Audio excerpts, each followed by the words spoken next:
था कि अमन आना चाहिए जो कि पाकिस्तान चाहता है। लेकिन जैसा कि हम लोग जानते हैं नाज़रीन कि इस सारे मामले के पीछे जो मुल्क खड़ा हुआ है वो इजराइल है, और इजराइल किसी सूरत भी नहीं चाहता कि अमेरिका या ईरान के दरमियान ये जंग रुके या फिर इस पूरे खित्ते में अमन आए।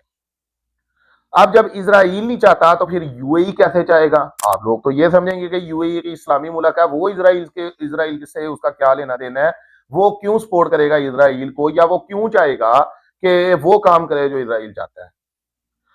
नादिन अगर हम यूएई की तारीख देखते हैं ना, तो अगर वहां से हम लोग शुरू होते हैं जहां से आप लोग ये कह सकते हैं कि यूएई एक मंगता मुल्क था, एक गरीब मुल्क था, सिर्फ रेगिस्तान के अलावा और कुछ भी नहीं था। ये जो आप लोगों को बड़े बड़े महल, आलीशान बिल्डिंग्स और तेल के कारोबार और वहां पर ये सारी चीजें आप लोगों को दिखाई देती हैं ना, इससे पहले अगर हम यूएई की बात करते हैं, और कोई इतनी बड़ी बात भी नहीं है कि आप लोग सैकड़ों साल पीछे चले जाएं, आज से कुछ 50 60 70 साल की बात है, बल्कि इतनी भी नहीं होगी। यूएई के इस तरह के हालात दूर दूर तक नहीं थे।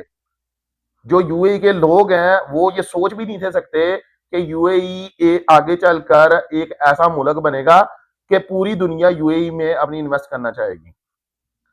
अब नादिन तेल तो बड़े अरब मालिक में से निकला है, और तेल तो अरब मुल्कों के अलावा और बड़े मुल्कों में मौजूद है, पाकिस्तान में भी मौजूद है।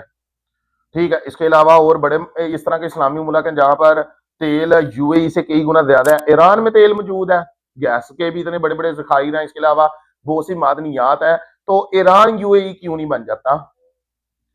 नादिन यहां पर आप लोग अगर सर्च करते हैं यूएई के ऊपर मुकम्मल, तो आप लोगों को दिखाई देगा कि यूएई के तरक्की के पीछे जो सबसे बड़ा हाथ है वो इजराइलियों का ही है। वैसे तो वो हमारा ब्रदर मुल्क है, इस्लामी मुल्क है, लेकिन दूसरे लफ्जों में आप लोग ये भी कह सकते हैं कि नाम का इस्लामी मुल्क है। अगर यूएई को आप इतना तरक्की याफ्ता आज देख रहे हैं तो इसके पीछे इजराइली ही मौजूद है, इसके पीछे यहूदी कम्युनिटी मौजूद है। वहां पर जितने बड़े बड़े बिजनेस चलाए वो ज्यादातर उसमें यहूदी कम्युनिटी के लोग मौजूद थे। वहां पर आप भी आज आप देख सकते हैं कि यूएई जुए के लिहाज से पूरी दुनिया में जाना जाता है, और वो जुआ कौन चला रहा है? क्या वहां पर कोई बैठा हुआ एक अरब मुस्लिम चला रहा है? इसके पीछे भी नाज़रीन यूएई मौजूद है। वहां पर जितनी जो सा बैंकिंग सिस्टम है वो भी इजराइलियों का ही है। यानी कि आज इस मुकाम तक अगर यूएई पहुंचा है तो इसके पीछे जो हाथ है वो इजराइलियों का है।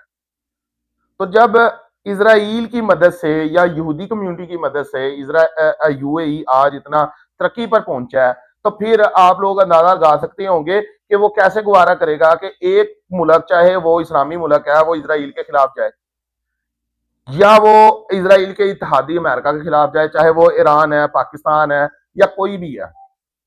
हम लोग देखते हैं कि सऊदीया के भी साथ यूएई के कुछ तलकात अच्छे नहीं थे। उसके बाद ईरान के साथ तलकात खराब हुए पड़े हैं। ईरान की तो वजह ठीक है कि आपने अमेरिका को अड्डे क्यों दिए हुए हैं, आपका तो कोई दुश्मन भी नहीं है, और वो अड्डे हमारे लिए क्यों इस्तेमाल किए जा रहे हैं।